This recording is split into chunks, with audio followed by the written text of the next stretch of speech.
Welcome to Remembering the Forgotten, a space where leaders think out loud without polish or performance. No scripts, no personas, just what becomes audible when the noise drops and the mind is free to speak for itself. These conversations are not about delivering insight. They are about thinking together in real time, testing ideas against stillness, letting two open minds stretch each other. The intention is simple: to create a space where clarity can emerge and where listeners don't just consume perspectives, but feel permission to engage their own thinking more honestly. Today, I'm joined by Iván López. Iván has spent decades inside environments where responsibility is not abstract.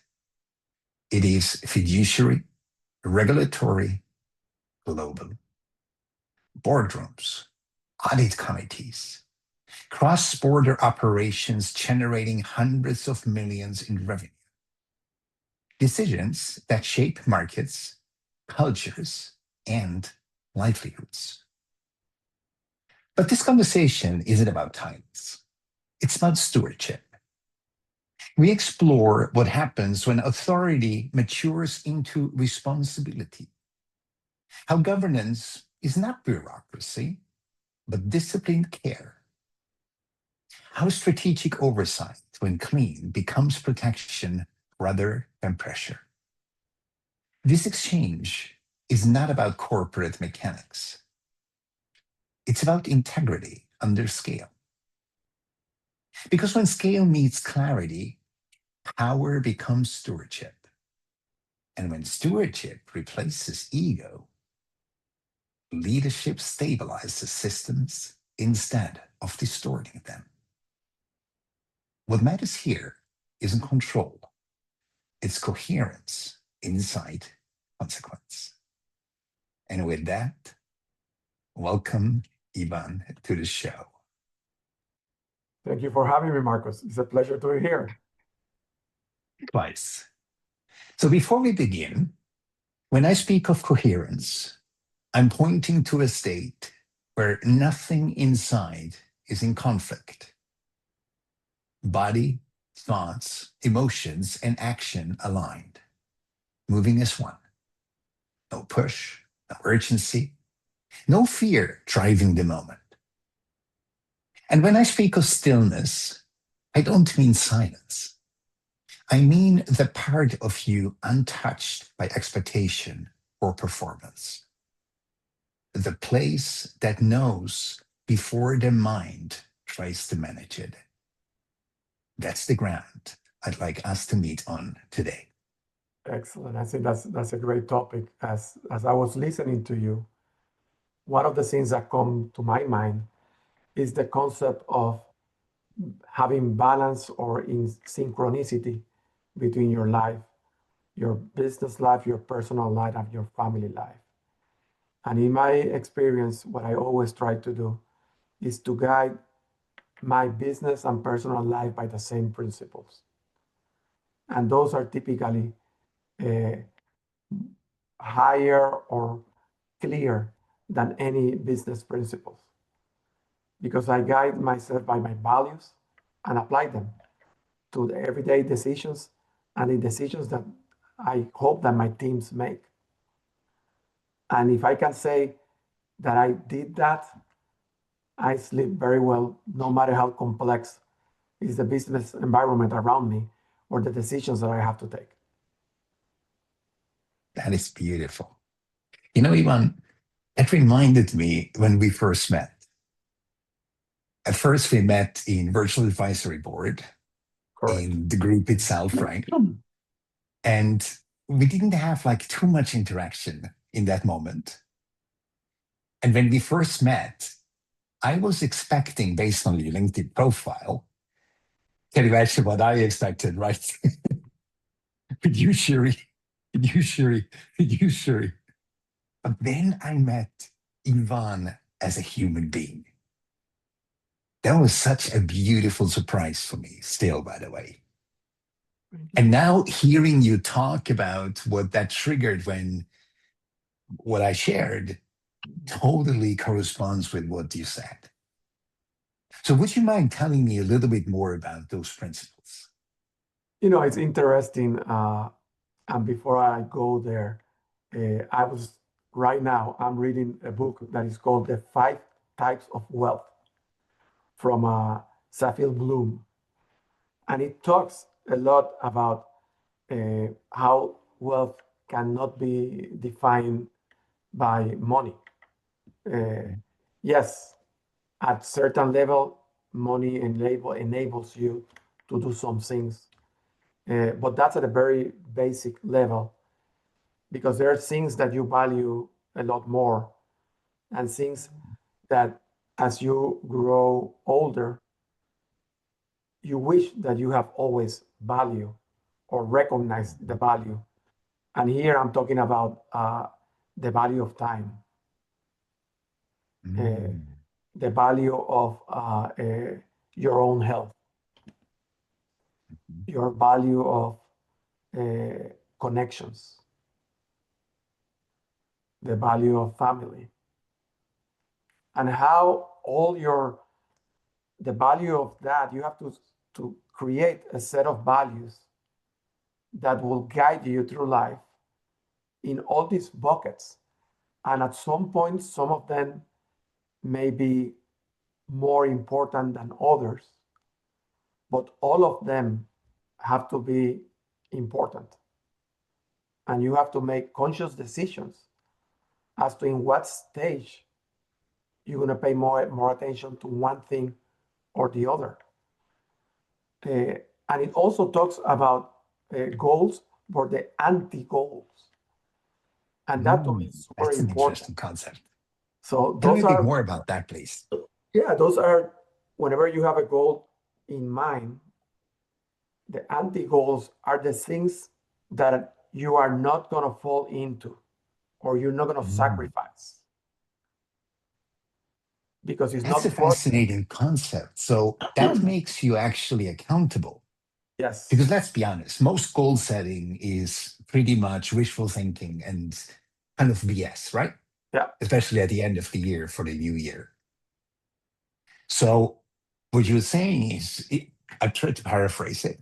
So you set a goal, and in order to hold yourself accountable, you identify things you are not going to do. So in order of not doing those things, your goal automatically becomes reality. Yes. And That's a then you try to fascinating put like concept. micro goals or intermediary goals in the journey to that ultimate goal. Because in reality, all life is a journey. A journey that you have I to agree. learn how to enjoy it, because the destination is not that important other than your north. But if the end goal will be to arrive someplace, then whenever you arrive, you will be completely satisfied, but you will be maybe miserable on the way. And in my life, my idea of what I try to do is try to enjoy the journey, because I don't know when it's going to stop. So I have to enjoy it while I'm getting there. Oh, that's such an interesting concept because, some people say, Ivan, the journey is the destination, which sounds very romantic. Yeah. And you know me, I live by that thesis.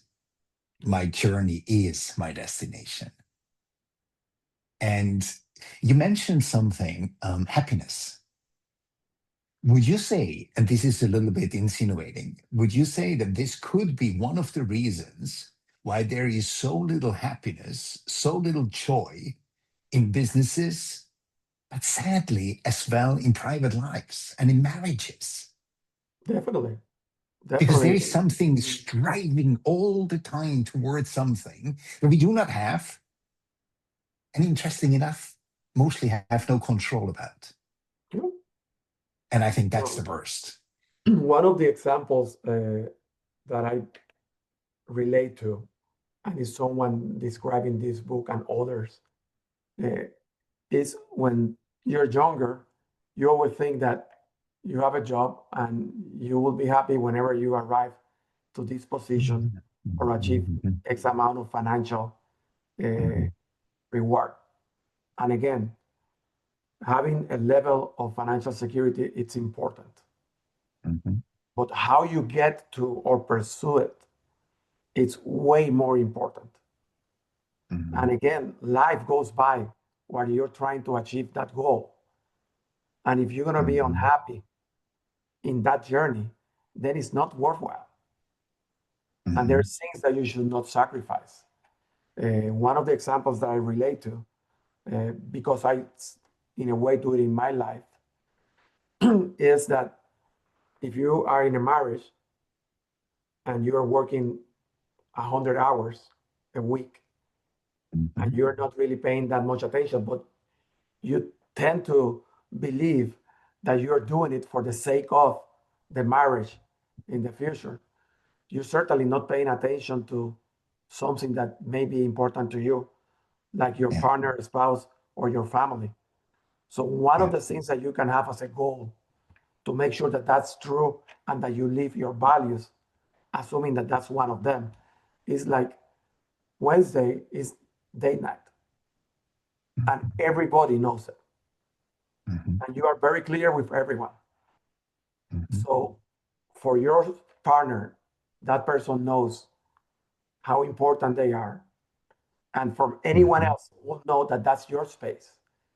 And if you practice this, very soon you start people just making sure that Wednesday, they know you're not going to be available at night because you're going to be taking care of something that is important. Right now, in the stage of my life, I'm lucky to have my kids this year, both living in the same state and close to me. So we implemented Thursday dinner. That's beautiful. So no matter what happens, they And know. they're both not 12 years old anymore, so it's not taken for granted, right? No. And Thursday, I'll be cooking or we're going to go someplace, but there will be dinner and there will be a seat for them waiting for them to come. And it's their choice, but I'll be waiting for them. And Wow. it's very powerful. And it, I like that. you know, and it lets you, yourself, the family, and anyone know how important family is for you. And that is one of my most important values. You know, when we talk about my values, family is up there. Sense of helping others is really high. The opportunity to make a difference in normal people's life without expecting something back is very important to me. I believe that if more people will actually stop thinking a little bit about themselves and about differences and just talk about how can they help each other in small stuff, we will be doing great things. And by the way, this is not only for the social piece, it works in business. Oh, absolutely. And it makes you successful. Yeah. And people, if you worry about people, they will give 120% for you. Yeah. You know, and that's how, you know, your life, your family life, your work life have to be connected and live by the same values. And when that doesn't happen, is when you create tensions and unhappiness in your own life. And if it takes you too long to learn this, then you come to an age when you're going to have a lot of regrets. And certainly you have more days that have passed than the ones that are in front of you. So the sooner we realize that, it's super important. That's deep. You know, that is one of my desires and wishes, that any age actually gets to hear these episodes. Because imagine if you suddenly have 106 episodes available after 12 months. Imagine you and I, 10, 15 years old, and we would actually dive into the wisdom Yeah. of every guest. Wow. So, one thing I always wondered, where did this begin for you? That's a great question. And I will say that generational wise, when I was young, compared to my students now, as you know, I'm teaching in Georgia State Mhm, right mhm, now. In our generation, the first job that I took was the one that paid the most out of college. mhm, I never had that concern about life balance or let me do something that I enjoy. mhm, And in that sense, I think that the current generations are better aware of that. How they go mhm, about it, I may not agree with it completely, mhm, mhm, but at least they have a better uh, idea of the mhm, importance of that. In my case, I always was very aware of my surroundings and the people around me, and that comes mhm. from my parents. My father That's what was I an thought. executive in Mhm, in multiple companies, but one of the things that I remember is going with him to work, and him wanted to arrive at 6:45 or 7 in the morning mhm. because he wanted to have breakfast with the cleaning ladies and the people that will get the building ready. And he That's will terrific. know everyone by name. And to me, that is always important because everyone has a role to play and Mhm. everyone is important and deserve to be respected. That's why everyone has a name. Yeah. Yeah. And, that's always been super important to me.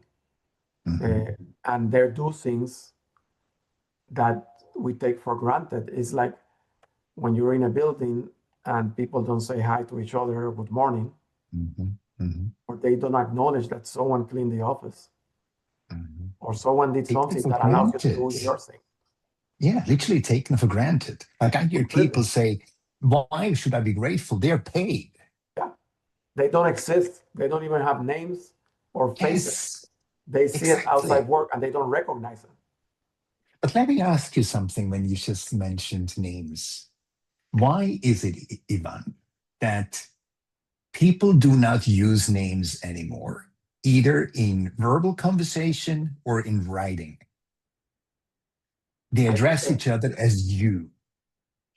And this is something which I pay attention to so fast. Like you and I, if we would count how many times we use our names in the conversation, other people would say, why do these guys do that?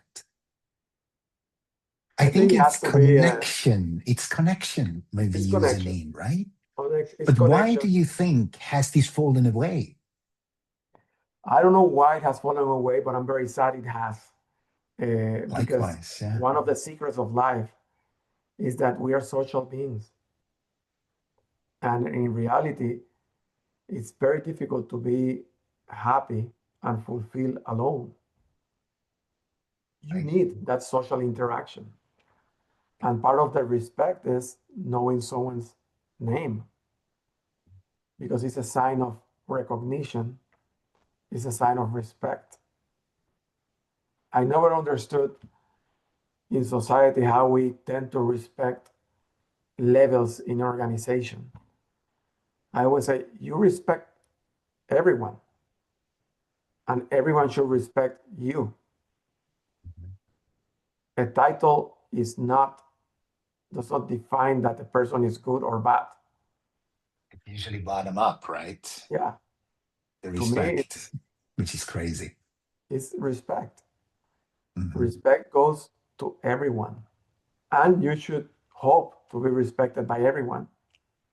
I wouldn't say that you should be expected, but yes, that's what you want. So, Let me ask a question about respect. Is it possible that because people do not respect themselves, they have totally lost the art of showing respect to somebody else? Definitely. I agree with that statement But think 100%. about what this means. You try So to that mirror. means, like think about for a moment, and we're both executives. If we had not had the people at our side, we would never have been as successful as we have been. Never. Completely true. I believe even skipping the name using would have cost us 20 to 30% energy use, which otherwise we would not have had to use. Because everyone who listens here and think that Iván and I, we are crazy, we are not. Because if somebody really feels respected and feels addressed, they are opening natural resources we could never demand. Agreed. Never demand. Like going the extra mile. No, I don't have to pay 200% for that. Yeah. It's being more interested than interesting. It's one of the quotes I kept from one of a friend of mine. He always said, look, people try to be interesting and that fails. That's ego. Yeah. Like, look how great I am. No, I want to know about you. Yeah. There's another good book. In this case, it's Ryan Holiday that is on the Stoic philosophy, and it's called Oh, the ego is on the way, or the obstacle is on the way. And there's another one about ego, which is great. that's fascinating. Read. But in terms of respect, one point that I really wanted to put emphasis is that some people believe that respect has to do with agreeing with the other person. And to me, in business and in life, I try to surround myself with people that necessarily don't agree with me, I love that. but that they're going to make me think and evaluate things that allow me to see things from different vantage points, that help me to see my blind side.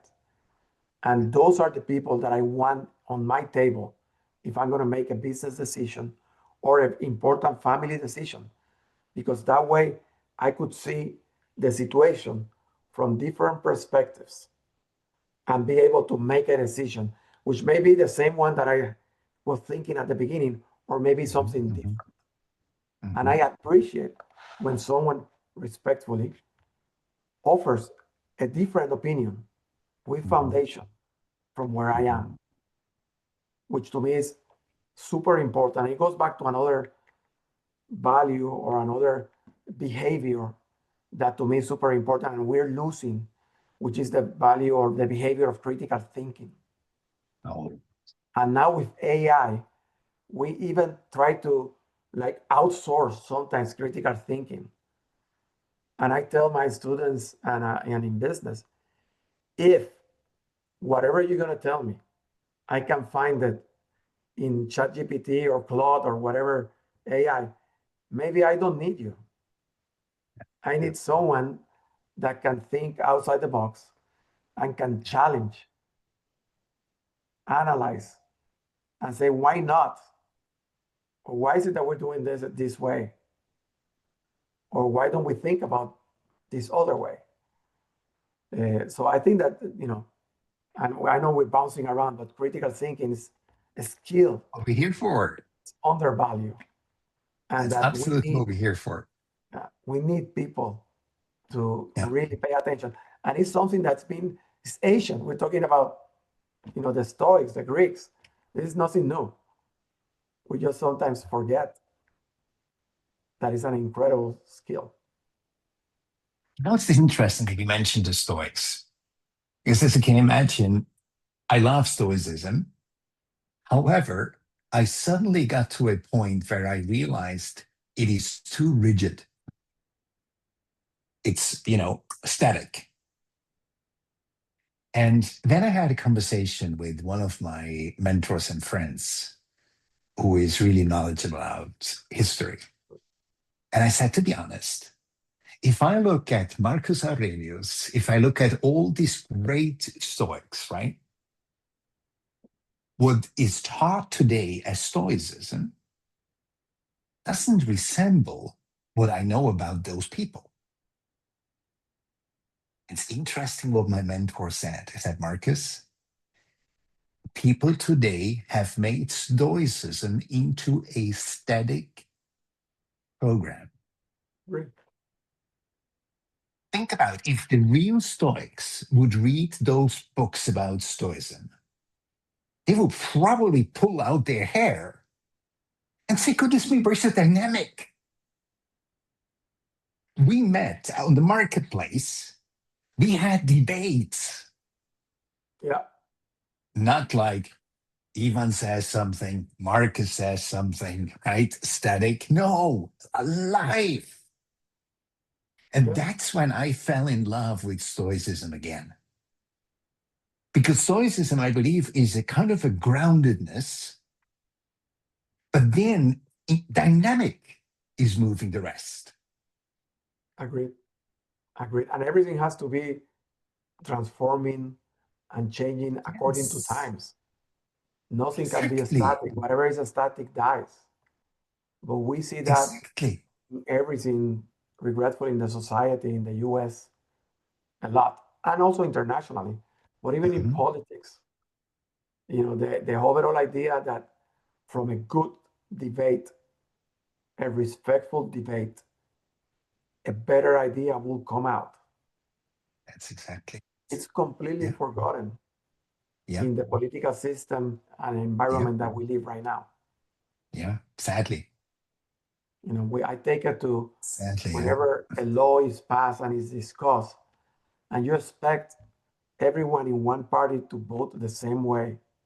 And I always question, well, if everyone in a party is going to vote the same way, why do we need 400 of them?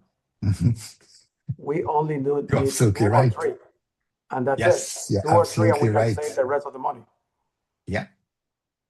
The idea is that you have intelligent people from different experience, seeing the problem from different vantage points that can bring different ideas, and hopefully something will rise that makes more sense and will help more people.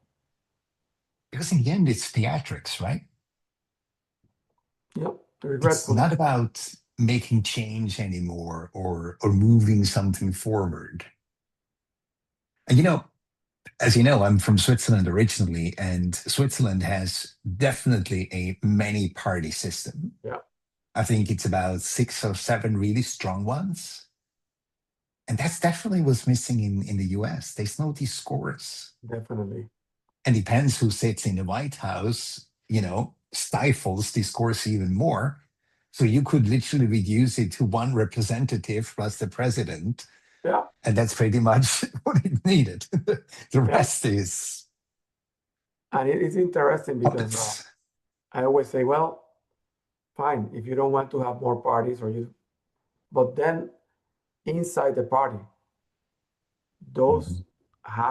there has to be discussions. And it's never about being on one side or the other side of the party. It's about discussing the problem and voting based on what you believe is best. Not about where, a group is going to be voting. And I wish that we learn to do things differently and better. Because there are many, many problems that could be solved in a more efficient way than what we're doing right now. And, but hasn't it to do with the 3-letter word ego? Definitely. Right? Definitely. Because you mentioned something really interesting before, and I play it a little bit further. You said the kind of people you surround yourself with in business in academia, and as well as in your private life. Do you second that many people surround themselves with people who are like them in order not to have conflict, Definitely. in order not to have too much distortion, and especially in business, which is very dangerous, as well as in academia, as I know, if you surround yourself with yes-sayers, it's very dangerous. Yeah. Do you deliberately surround yourself with contrarians? All the time. Isn't that amazing? Yeah, I don't like to call them contrarians, but yes, and I typically don't surround myself with people that have the same background Mhm.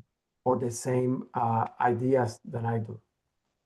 How would you Uh, call them if not contrarians? Because, I take them as the literal sense of the word. Because I can tell you, I'm proud to be a contrarian. yeah, That's why I have become who I am. Because I contradict myself constantly. I like to call them critical thinkers, lifetime It's learners. beautiful. That's You know, beautiful. I love that. So those are the critical thinkers, the yeah, lost art of critical thinking. yeah, and people that. Are you teaching it when you teach at the? So I include critical thinking concepts in my Okay. global business Mhm, course. I mhm. start with that and end with that. And in the middle, I just bring different concepts. I That's also am a amazing. guest speaker at the graduate school for a critical thinking in business class. Really? And what I do is I bring just examples from my life and just ask them, listen, these are the facts. You are the executives. What Mhm, should be you be thinking? mhm, What is your concern? And after that, I say, well, this is what I heard that people were talking, and this is what resulted. mhm. And I give also examples of real life. And to give you one that may be a little controversial, but this is just us talking in the living room. So we're good. Exactly. It's just us. So you got the president of Ukraine in one of the Mhm, first visits to the White House. And if you remember, he came dressed in black, mhm, like he was going to war or an exercise. mhm, And he had a lukewarm reception in that mhm, room with the president or vice president. And it doesn't matter what you believe in the war or with the US or with Ukraine. If you were in that table preparing the president of Ukraine coming to the US, someone should have raised their hand and say, hey, Donald Trump is he likes formality. He always shows up with a suit and tie mhm, and always is a dark suit. mhm, So if we're gonna go and ask for something to increase the mhm, chances of being heard, it's mhm, important that you dress accordingly. mhm. That's an interesting aspect. Yeah. And someone will also say, he definitely wants to be recognized. Mhm, I would definitely recommend to say mhm, thank you several times at the beginning. And mhm. again, this is a discussion about strategy, about business that I'm doing. I'm not talking about politics. I'm talking about the I hear critical you. thinker that has to be in the table saying, Mhm, you have these things and how you feel, but the ultimate objective is to get this from this meeting. And in order mhm, to get this, you have to do the groundwork in some things. mhm, And these are things that are common, it's common sense. But nobody told him, or he decided not to listen. But someone had to be in the room telling them to do things differently. And there are many applications of this in business. I like that. I like that. And what's interesting, there could have been a critical thinker at that table to actually say to the president and to the vice president, Mr. Zelensky is in war. And he will dress accordingly, because that's what he said. Yeah. But He who's the said, one I'm not asking showing for up in what? suit and tie until the war is over. But who wants what from who? That's exactly it. That's what most people do not understand, right? And I believe, you see what's interesting?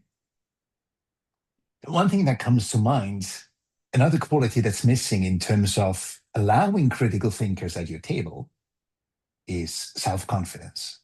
Yes. You need to be self-confident to allow and to welcome a critical thinker at your table.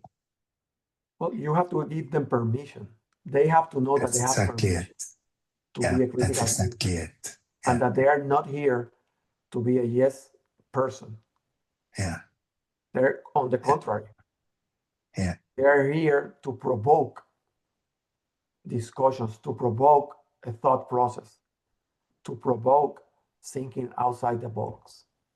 And at some point in those discussions, as a leader, you can say, okay, I got all the information. Mhm, You appreciate the feedback, let them know, mhm, and then you make a decision. And if you chose the right group, they should know that once the final decision is taken, everybody mhm. gets behind It's it. taken. But in the meantime, everything is Yeah, open to discussion. yeah.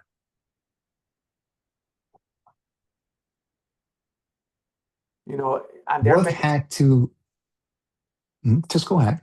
no, I was going to say, to take an example outside the political spectrum, because it's always controversial and people are afraid Mhm, of talking about this. Let's go to financial services. And in the US, in my time, you open a bank account and they give you 300 checks or 400 checks mhm, until someone, by the way, in Europe is for decades before was not like that. But someone said, well, why do we need checks mhm, if we can pay? Because we have debit cards. mhm, You could pay with debit cards. mhm, There were other ways of doing things, but it took someone to either copy it from Europe or just ask why. mhm. Well, why not? It's interesting. You know, and there are many examples like that in business. In COVID, people suddenly realized that you could actually, in a restaurant, prepare food for pickup. Mhm, The opportunity was always there. mhm. COVID created that now everyone can do, you know, takeout. But the opportunity was there. The business opportunity was there. You It is know, crazy if you think about it. Because, I always thought that the US was the country of takeout. No, it was the country of fast food. yeah, the fast food. And only COVID created the takeout and delivery Well, Uber was a philosophy. transportation company, and they Exactly. realized if we transport people, why can we not transport food? And Uber Right. Eats got created. Which is incredible. So Yeah, that's another sign that in order to create change, quite often pressure is required. yeah, If we don't change, it will change us. definitely. So if you don't listen to, I see nature in the background of your thing. Like imagine at one time, suddenly the water was rising more and more and more and more. And people saw this huge wave coming toward them and said, whoa, is that beautiful? Yeah, Sadly, it was a tsunami. No one saw that coming. great. Those are the critical thinkers and the people that are brave enough to talk, and a Yeah. boss that is has his head in the right place to say, you know, you have permission to challenge stuff, to tell me As that I you're was wrong. sure we will have an amazing fireside chat together. And so we did. Yeah. Ivan, this brings me already to my last question. If for today. someone feels, yeah, so we'll catch up very soon. If someone feels overwhelmed right now, which is quite likely, right? What would you want them to return to? I think that, and this is an issue with younger and older people right now. I think that we all have to go back to the basic and to the small things. Because in our mind, we tend to make challenges, concerns, worries a lot bigger than what they are. Mhm. When we confront a problem, before the consequences of that problem or the pain is real, we are already suffering. And we forget to see the small things that may be good around ourselves. So really concentrating and taking, look at small things that are valuable for you. At least to me, it brings me peace. When I have a big challenge, when I was doing expanding and opening companies in different countries, I will come home and I will look at my daughter as a baby and realize how happy she can be with simple things and how happy I was with her and grateful for the opportunity to hold her. For sharing. The opportunity of just, you look at my background and in my case, I'm an island boy. It doesn't matter where I am. If I can go to the beach and look at the ocean and immediately feel at peace and try to concentrate on myself and what I can control.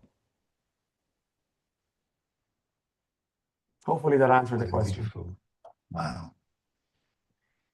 What a beautiful way to end our fireside chat, Ivan. Thank you so much for having been my guest. Thank you for the invitation. I look forward to see you next time. Likewise. This was Remembering the Forgotten, a conversation held in clarity, not performance. If something in this exchange shifted how you see, let it stay with you. A few quiet pointers are waiting below.